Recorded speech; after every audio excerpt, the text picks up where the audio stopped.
Vous êtes de plus en plus nombreux à nous suivre et à participer à l'évolution de la chaîne Afrique N24, et sincèrement nous tenions à vous en remercier. Nous lisons tous vos commentaires qui enrichissent le débat et vraiment nous vous demandons de nous soutenir, en aimant les vidéos pour une large diffusion, et pour continuer à avoir une ligne éditoriale indépendante, et vous proposer de nouvelles émissions toujours de plus en plus enrichissantes. Ne restons pas passifs, soyons actifs. Merci et à bientôt. Bonsoir l'Afrique, bonsoir les amis. Nous sommes au 13e jour de l'année 2025. Je crois savoir qu'il y a eu un appel, et l'appel venait du président du PNP.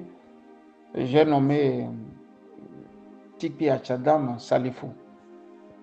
Il nous avait lancé un appel qui consistait à observer une minute de silence et à faire beaucoup de petites choses.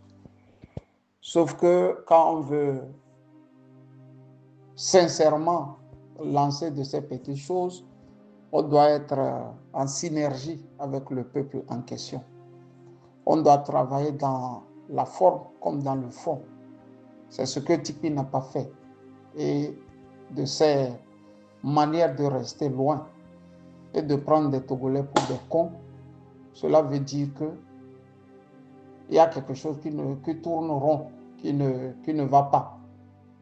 On ne joue pas comme ça avec un peuple. On ne se lève pas selon ses humeurs, selon ses désirs, pour dire à un peuple d'observer une minute de silence ou d'observer quelques manières, soit dit en passant, qu'on est en train de faire une lutte. Une lutte, on la prépare. Une lutte, c'est en synergie. Une lutte, c'est dans la compréhension mutuelle. Une lutte vaut aussi une tactique. Mais se lever parce qu'on a un parti politique, on a quelques ouailles qui obéissent moutonnièrement à un petit roitelet,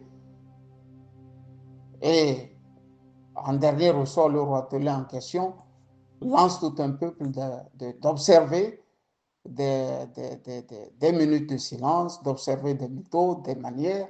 Je ne trouve pas cela sain. Il n'est pas le seul à nous conduire dans cet abîme. Il y a aussi le patron de l'ANC, comme d'ailleurs le nouveau mouvement de libération naissant. Tout ce que je viens de citer participe à un folklore de mauvais goût et mentir au peuple togolais, le rouler par des discours vaseux. Cela ne passera plus. Pour la simple raison que l'attente a été longue et on n'est plus là pour écouter les balivernes.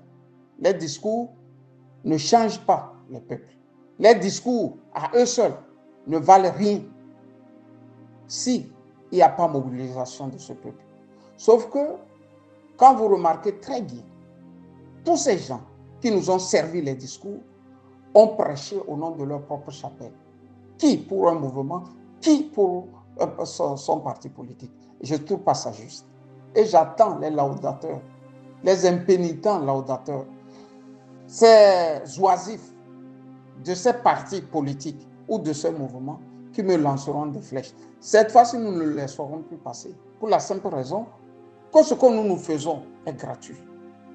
Nous n'avons jamais pris un seul rond pour ce que nous faisons. Si vous ne voulez pas nous aider, si vous ne voulez pas nous conseiller, si vous ne voulez pas mettre la main à la pâte, les injures seront suivies d'injures. Mieux, ça sera du tac au tac. Quand j'ai dit ça, j'ai voulu dire que sous nos yeux, le régime parlementaire est en train de prendre forme. Sous nos yeux, il prend forme.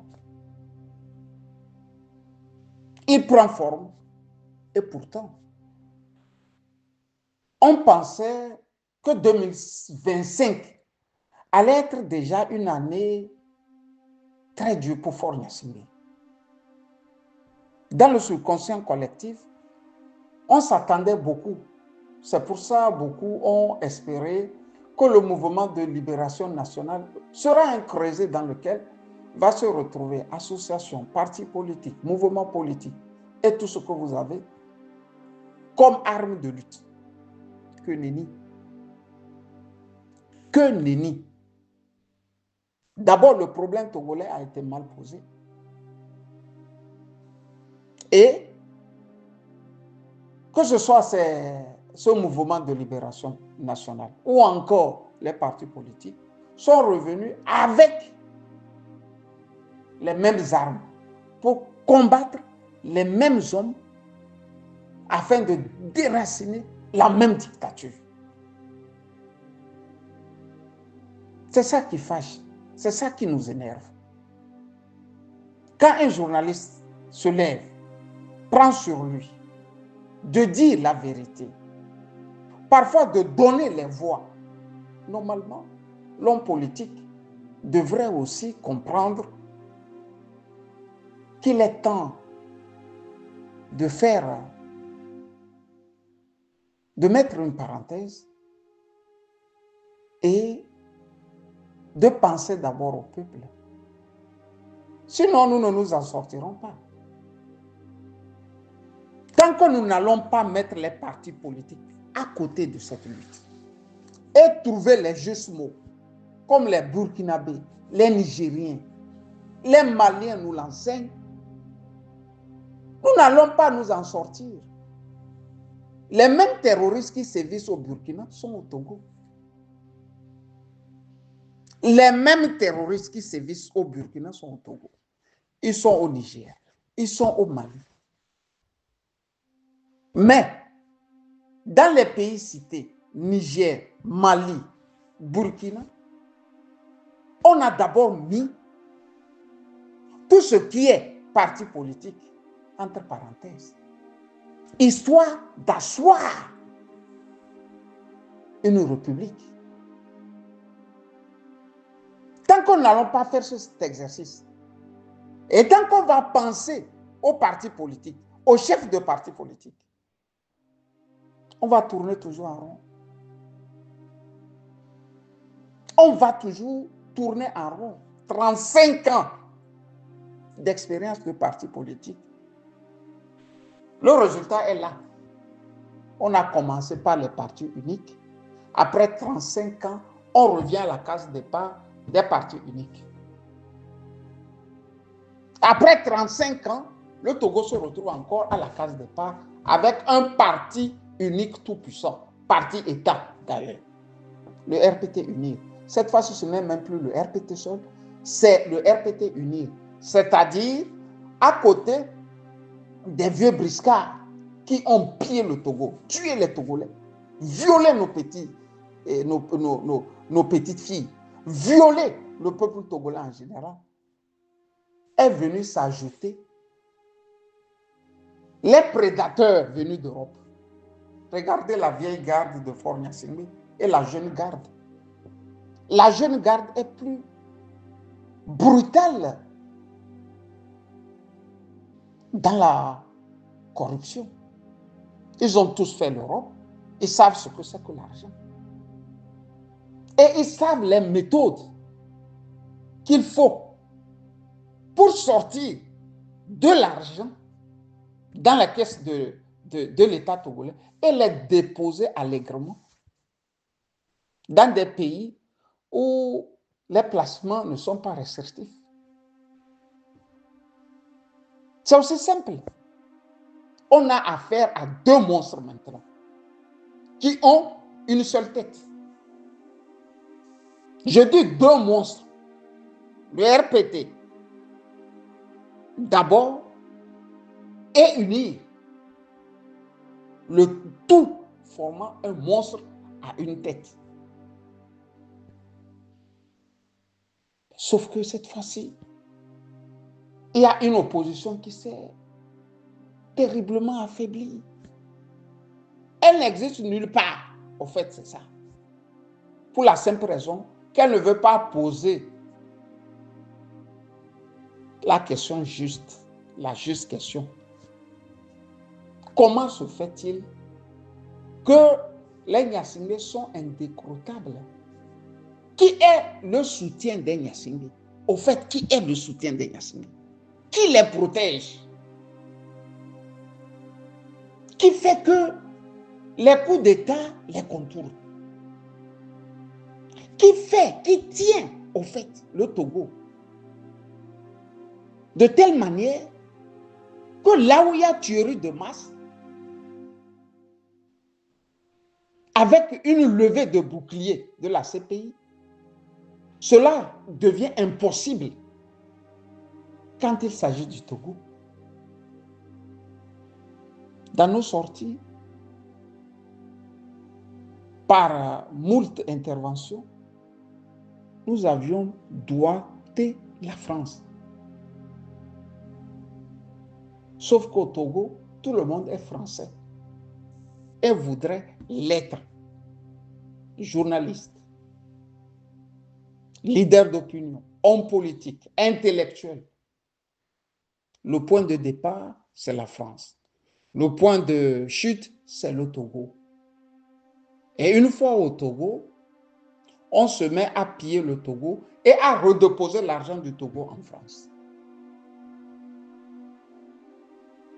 Vous voyez d'où nous venons. On nous a toujours demandé de ne pas critiquer seulement, mais de proposer. Et toutes les fois, nous avions ramené la petite question de Lénine. Que faire? Quand le constat est là, on fait quoi maintenant? Quand le constat est là, on fait quoi? De père en fils, dirige le pays depuis 60 ans. Une armée clanique, des intermédiaires un peu partout. On fait quoi?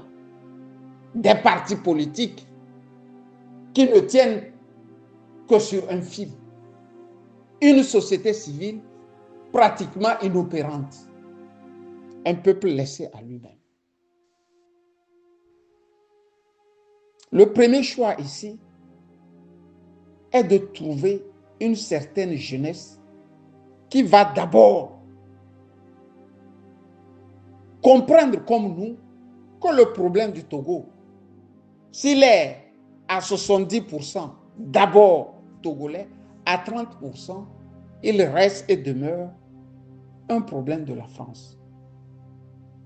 Si je dis la France, je veux encore aller plus loin. L'Allemagne n'est pas innocente dans le drame togolais. Quand Faure prend le pouvoir en 2005, déjà en 2007, l'actuel chancelier Franz Steinmeier, alors ministre des Affaires étrangères, avait déjà compris qu'il faille réinstaller ou mieux aider les Gnassingbé à diriger le Togo. Il y a beaucoup de signes qui nous le montrent. Il y a beaucoup de signes qui nous le montrent. Les États-Unis habitués ont fait du Togo un terrain d'expérience. Je reviendrai abondamment. Mettre sur la place publique, ou mieux sur la place du Togo, les preuves matérielles qui font que les États-Unis, depuis les années 1884, 87, s'étaient déjà implantés au Togo, où ils menaient des expériences contre le peuple togolais, expérience qui facilitera